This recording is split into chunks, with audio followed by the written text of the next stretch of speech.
अस्सलाम वालेकुम। कैसे हैं व्यूअर्स?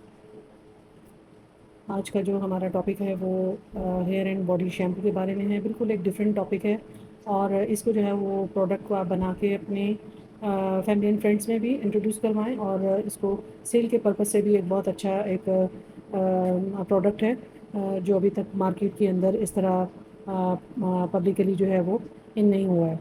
तो आप इसको जो है मार्केट में इसी नाम से भी सेल कर सकते हैं, जिसके अंदर आप इनको 2 in 1 के नाम से जो है वो प्रोडक्ट को इंट्रोड्यूस करवा सकते हैं, जिसके अंदर आप अपनी स्किन और हेयर दोनों ही को जो है वो एट अ टाइम वॉश कर सकते हैं। इसकी जो इंग्रेडिएंट्स हैं वो स्किन और हेयर दोनों के लिए बहुत इफ़ेक्टिव हैं और इंशाल्लाह ये वीडियो आपको बहुत पसंद आएगी और आप इसको बनाएंगे भी और इंशाल्लाह आपके फ्यूचर के मार्केट पर्पज़ के लिए भी इसको सेल के पॉइंट ऑफ व्यू से भी बनाएंगे। तो चलें आप स्टार्ट करते हैं। सबसे पहले जो है हमारे पास जो है पहली प्रोडक्ट आ जाती है हमारे रिवोटेरिक AMC है, जिसे सोडियम कोका एम्फो एसीटेट भी कहते हैं। जो सल्फेट्स को बर्दाश्त नहीं कर सकते उनके लिए एक बहुत अच्छी प्रोडक्ट है और ये जो है आपकी बॉडी को भी वॉश के लिए काम आएगी और आपके हेयर के लिए भी उतना ही परफेक्ट है। तो चलिए हम इसको जो है वो स्टार्ट करते हैं इसके इंग्रेडिएंट्स के बारे में। सबसे पहले जो इसका इंग्रेडिएंट है वो रिवोटेरिक AMC है। ये भी एक थिक सा लिक्विड है जिसे सोडियम कोको एम्फो एसीटेट भी कहा जाता है।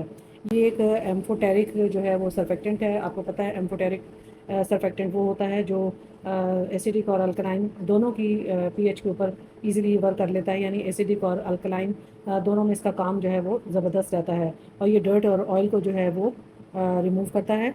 और ये हम ले लेंगे 15 ग्राम। ये एक जो है वो को सर्फेक्टेंट भी कहलाता है। आप इसको SLES या ALS कि कोई भी प्राइमरी सर्फेक्टेंट आप यूज़ करते हैं उसके साथ आप इसको एज ए को सर्फेक्टेंट यूज़ कर सकते हैं।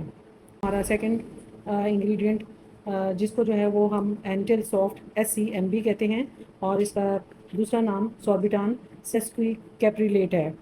और ये इसका नाम सेस क्वी इसलिए रखा हुआ है क्योंकि ये 1.5 जो है वो फैटी एसिड्स की चेन से इसके साथ अटैच होती हैं। तो ये मल्टी फंक्शनल कॉस्मेटिक इंग्रेडिएंट है, एक तरह का ये इमोलिएंट है और को एमल्सिफायर है और प्रिजर्वेटिव बूस्टर के तौर पे भी इसको यूज़ किया जाता है। और ये जो है वो आपके क्रीम्स में, लोशंस में, शैम्पूज़ में, बेबी प्रोडक्ट्स के अंदर भी ये यूज़ किया जाता है।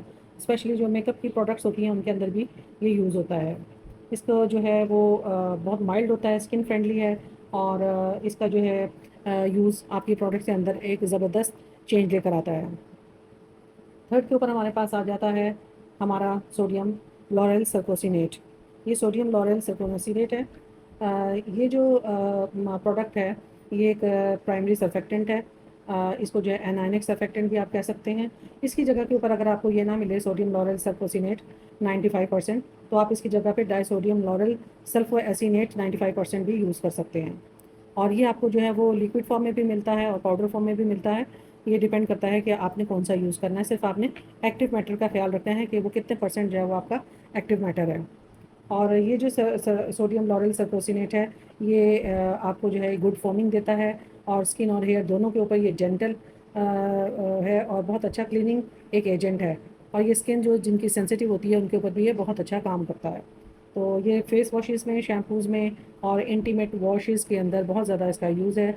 ये कंडीशनिंग एजेंट नहीं है बल्कि ये जो है आपका क्लींजिंग एजेंट है जो आपकी स्किन को और हेयर को क्लीन करने के लिए यूज़ होता है। और सोडियम लॉरेल सर्कोसिनेट जो है ये 95% है। इसकी जो परसेंटेज है वो मैं अभी आपको बताती हूँ कि ये इसमें कितना यूज़ होगा। और इसके अलावा हमारे पास आ जाता है फ्रेगरेंस। फ्रेगरेंस जो है डिपेंड करती है आपको कौन सी पसंद है, आप कौन सी यूज़ करना चाहते हैं वो आपके ऊपर है। तो ये आप 0.8 से 1% तक यूज़ कर सकते हैं। उसके बाद हमारा वाटर आ जाता है 64 ग्राम और उसके बाद हमारा आ जाता है टैगोब्यूटेन। टैगोब्यूटेन जो है F50, इसको जो है कोकामाइडो प्रोपाइल ब्यूटेन भी कहते हैं, जिसे हम CAPB भी कहते हैं। ये 13% यूज़ होगा आपके पास। और वाटर मैंने आपको बता दिया 64 ml यूज़ होगा। और इसके अलावा हमारे पास जो CAPB है जो मैंने अभी आपको दिखाया है ये एक एम्फोटेरिक सर्फेक्टेंट है, फोम बूस्टर है, क्लीनिंग सपोर्ट करता है और विस्कोसिटी भी जो है ये बिल्ड करता है आपके प्रोडक्ट्स के अंदर। और इसके अलावा हमारे पास आ जाता है सिट्रिक एसिड। सिट्रिक एसिड जो है वो इस फॉर्म में होता है कि मैंने आपको कई दफ़ा बताया है कि आप इसका सोल्यूशन बना के भी रख सकते हैं, जिसके अंदर 10% सिट्रिक एसिड होता है, 90% वाटर होता है, या दूसरा 20% सिट्रिक एसिड और 80% वाटर, इन दोनों में से कोई भी परसेंटेज यूज़ करके आप अपना सिट्रिक एसिड सोल्यूशन बना सकते हैं आप अपने pH को बैलेंस करने के लिए। उसके बाद हमारे पास आ जाता है PE9010, जो एक ब्रॉड स्पेक्ट्रम जो है वो प्रिजर्वेटिव है, जो फिनॉक्सीइथेनॉल प्लस इथाइल हेक्साइल ग्लाइसरीन का जो है वो मिक्सचर होता है। यानी फिनॉक्सीइथेनॉल इसके अंदर 90% है और इथाइल हेक्साइल ग्लाइसरीन 10% है। तो ये भी एक बहुत अच्छा ब्रॉड स्पेक्ट्रम प्रिजर्वेटिव है, ये भी आप अपने प्रोडक्ट्स के अंदर यूज़ किया करें, इसके बहुत अच्छे रिजल्ट्स हैं। इसकी जो शैम्पू की पीएच है वो हमें 5 से 5.5 के दरमियान में रखनी है। तो चलें अब इसको जो है वाटर के जितने भी प्रोडक्ट्स हैं हम इसको वाटर को -40 तक जो है वो टेम्परेचर इसका लेके जाएंगे और फिर आहिस्ता आहिस्ता अपनी चीज़ों को मिक्स करेंगे। सिवाय फ्रेगरेंस और प्रिजर्वेटिव के वो हम थोड़ा सा टेम्परेचर और नीचे आने के ऊपर ऐड करेंगे। चलिए शुरू करते हैं। हमारा जो टेम्परेचर है 55 पर है अभी, तो अभी थोड़ा सा इसको थोड़ा कूल होने देते हैं। हमारा 40 डिग्री से नीचे होगा तो उसके बाद फिर हम आहिस्ता आहिस्ता एक एक करके अपने इंग्रेडिएंट्स डालना शुरू करेंगे। तकरीबन 40 के जो है वो करीब है और हमें -40 के ऊपर काम करना है, इतने में हम अपने इंग्रेडिएंट्स डालना शुरू करते हैं। तो ये जो टेम्परेचर है ये -40 को क्रॉस कर जाएगा। सबसे पहले जो है वही मैंने आपको बताया है, जितने हमने प्रोडक्ट्स की मेजरमेंट्स अभी की थी वो सब आहिस्ता आहिस्ता एक एक करके हम ऐड कर लेंगे। मैंने आपको इसके अंदर जो है एक प्रोडक्ट की मेजरमेंट नहीं बताई, जो सोडियम लॉरेल सर्कोसिनेट है, ये आपने 3.80 ऐड करना है। ठीक है, 3.80 ग्राम ऐड करना है। अच्छा, सेकंड पे आ जाता है हमारे पास एंटिल सॉफ्ट SCMB, इसको भी आपने ऐड कर देना है। और उसके बाद हल्का सा जो है वो आपने इसको साथ साथ स्टर देते रहें ताकि सारी चीज़ें जो है वो साथ साथ मिक्स होती जाएं। इसके बाद हमारा थर्ड के ऊपर जो इंग्रेडिएंट है वो हमारा है सोडियम लॉरेल सर्कोसिनेट, जो मैंने आपको बताया कि आपने 3.8 जो है ज़ीरो ऐड करना है। 3.80 जो है वो उसको आपने ऐड करना है इसमें प्रोडक्ट में।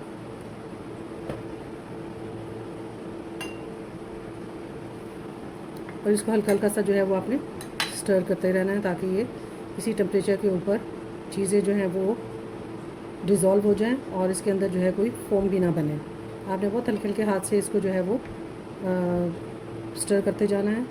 और उसके बाद इसके जो अगला नेक्स्ट इंग्रेडिएंट है वो हमारे पास आ जाता है CAPB, जिसे मैंने आपको बताया है पहले। CAPB जो है वो कोका माइडोप्रोपाइल ब्यूटेन, इसको आपने ऐड कर देना है और इसको भी आपने आहिस्ता आहिस्ता स्टर करते रहना है।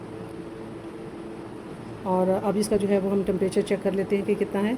35 है और 35 के ऊपर आपने इसको थोड़ा सा और मिक्स करना है ताकि इसके जितने भी अंदर एजेंट हैं, जो हमने इंग्रेडिएंट्स डाले हैं, वो सब इसके अंदर जो है मेल्ट हो जाए। के अंदर जो है प्रिजर्वेटिव जो है वो ऐड कर देते हैं। ये टेम्परेचर जो है वो नॉर्मल हो गया है, PE9010 मैंने ऐड कर दिया है। और उसके बाद आपने इसको फिर दोबारा से एक अच्छा सा स्टर दे देना है। अब हम चेक कर लेते हैं कि अभी इसकी pH जो है वो कितनी आ रही है।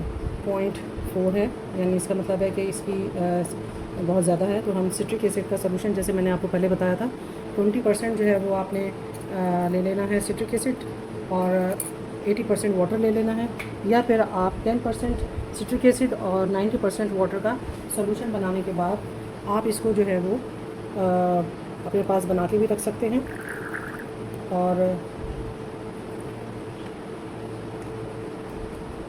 और टाइम पर भी आप ये अगर बनाना चाहते हैं तो बना सकते हैं। तो ये देखिए मैंने इसका जो है अभी आपके सामने जो है सिट्रिक एसिड सोल्यूशन जो है वो भी बना दिया है, जिसके अंदर 20% जो है मैंने सिट्रिक एसिड लिया है और 80% मैंने वाटर लिया है।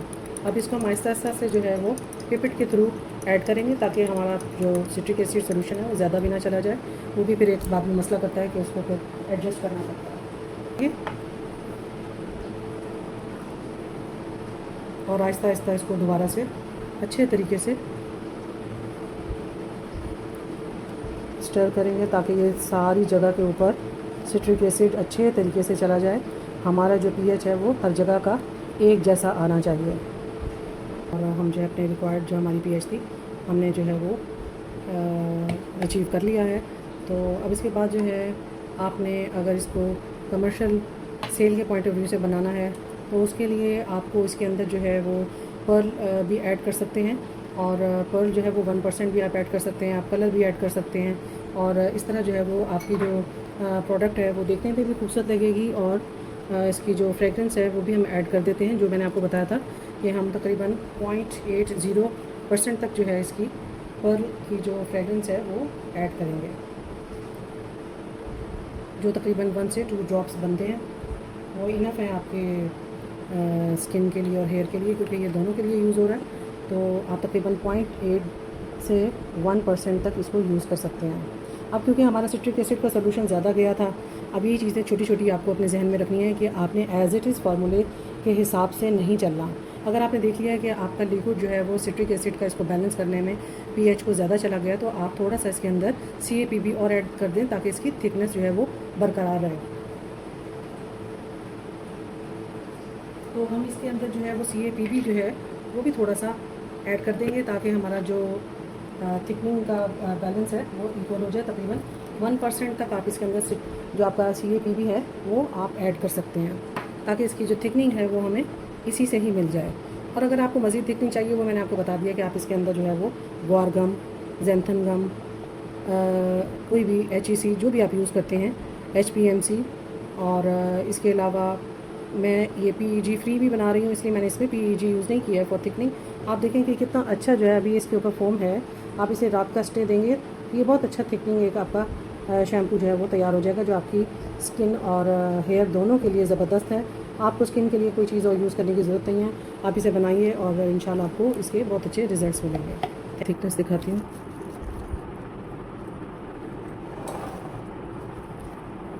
और इसकी कंसिस्टेंसी देखें आप।